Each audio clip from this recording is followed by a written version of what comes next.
പിതാവിൻ്റെയും പുത്രൻ്റെയും പരിശുദ്ധാത്മാവിൻ്റെയും നാമത്തിൽ ആമേൻ. എൻ്റെ പ്രിയപ്പെട്ട സഹോദരങ്ങളെ, ഈ നല്ല ഓണ ദിവസത്തെ ഓർത്ത് നല്ല ദൈവത്തിന് നമുക്ക് നന്ദി പറയാം.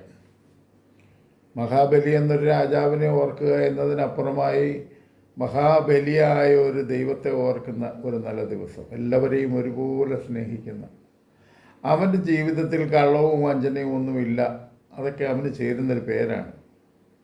ആ ബലിയായവൻ്റെ പേരാണ് യേശു ക്രിസ്തു. അവൻ്റെ സഭയാണ് കത്തോലിക്ക സഭ. ആ സഭയിൽ ഒരുപാട് നന്മയും സമൃദ്ധിയും ഒക്കെ ഉള്ളൊരു സഭ. അങ്ങനെയുള്ള സഭയിലെ പിതാക്കന്മാർ, വിശുദ്ധരായ പിതാക്കന്മാരുടെ കാലം കഴിഞ്ഞു. ഇപ്പോൾ ഉള്ള വെറും മനുഷ്യരായ പിതാക്കന്മാർ മാത്രമാണ്.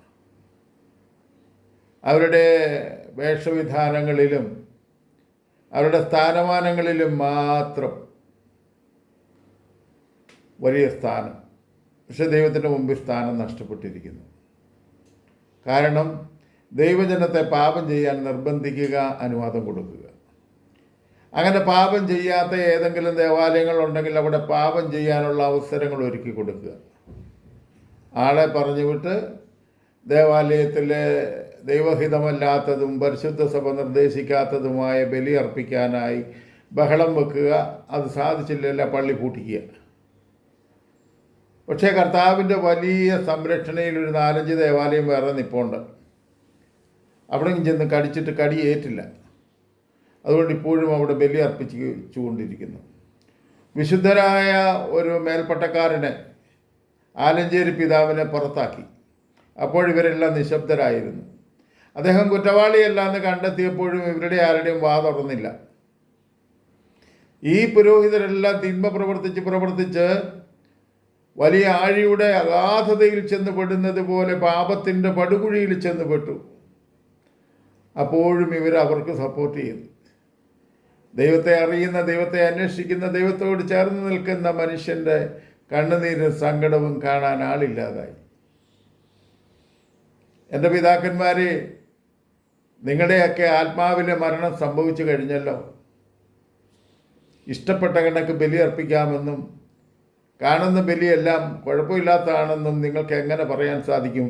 എന്നിട്ട് അതിൻ്റെ അവസാനം ഇങ്ങനെ പറയും, മാർപ്പാപ്പ പറഞ്ഞ പരിശുദ്ധ സഭ അംഗീകരിച്ച കുർബാന, അതിനുവേണ്ടി നിരന്തരം പരിശ്രമിക്കും.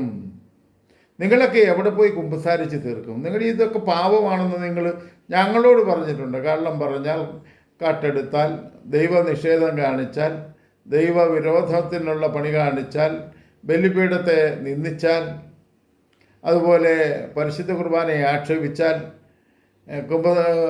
ഒരു ചെറിയ വെറുപ്പ് പോലും വെച്ചുകൊണ്ട് നിങ്ങൾ ദിവ്യകാരുണ്യം സ്വീകരിക്കാൻ പാടില്ല, അങ്ങനെയാണ് നിങ്ങൾ രോഗികളാവും. സത്യത്തിൽ എനിക്ക് തോന്നുന്നത് നിങ്ങളൊക്കെ ഒരുമാതിരി നല്ല പ്രിയപ്പെട്ട രോഗികളായി മാറിയിട്ടുണ്ട്. കാരണം എന്താണെന്നറിയാമോ? പൗലോസ്ലീഹ പറഞ്ഞിട്ടുണ്ട്, ഇക്കാരണങ്ങളാൽ വിശുദ്ധിയില്ലാതെ ബലിയർപ്പിച്ചിട്ട് രോഗികളാകുകയും മരണം സംഭവിക്കുകയും ഒക്കെ ചെയ്തിട്ടുണ്ട് എന്ന് പൗലോസ്ലീഹ പറഞ്ഞു വെച്ചിട്ടുണ്ട്. ഇതൊന്നും കൃത്യമായിട്ട് പറയുന്നില്ല, കാരണം നിങ്ങൾക്ക് ഇതൊക്കെ എന്നെക്കായി കൂടുതൽ അറിയാം. അതുകൊണ്ട് നിങ്ങളൊക്കെ പലതരത്തിലുള്ള രോഗികളായി കഴിഞ്ഞിരിക്കുന്നു. ഇനിയും ആത്മാവിൽ മരണവും സംഭവിച്ചു കഴിഞ്ഞിരിക്കുന്നു. ഇനിയും ഒത്തിരി സമയമില്ല നിങ്ങൾക്ക് ഭൗതിക ജീവിതത്തിൽ. അതാ എനിക്ക് തോന്നുന്നത്. ആത്മീയ മരണം സംഭവിച്ചാൽ പിന്നെ ഭൗതിക മരണത്തിന് വലിയ കാര്യമൊന്നുമില്ലല്ലോ. ഏതായാലും വിവേകത്തോടെ ഇനിയെങ്കിലുമുള്ള കാര്യങ്ങളൊക്കെ ചെയ്യാൻ ദൈവത്തിൻ്റെ പരിശുദ്ധാത്മാവ് സഹായിക്കട്ടെ.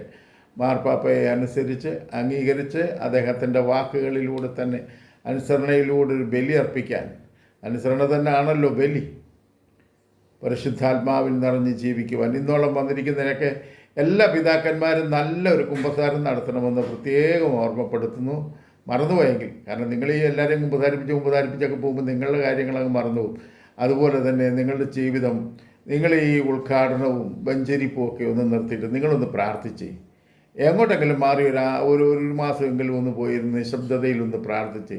സഭയിലൊന്നും സംഭവിക്കില്ലെന്നേ, സഭ കർത്താവിൻ്റെ അല്ലേ, കർത്താവ് പരിപാലിക്കുകയല്ലേ. നിങ്ങളൊന്ന് മാറിയിരുന്നൊന്ന് പ്രാർത്ഥിച്ച് ദൈവഹിതം എന്താണെന്നൊന്ന് തിരിച്ചറിഞ്ഞ് എന്നിട്ട് വന്ന് വീണ്ടും ഭരണത്തിൽ കയറി വലിയ ദൈവാനുഗ്രഹങ്ങളുണ്ടാകും. അതിനുവേണ്ടി ഞങ്ങളും പ്രാർത്ഥിക്കുന്നു. ദൈവത്തിൻ്റെ പരിശുദ്ധാത്മാവിനെയും നിങ്ങളെയും സഹായിക്കട്ടെ.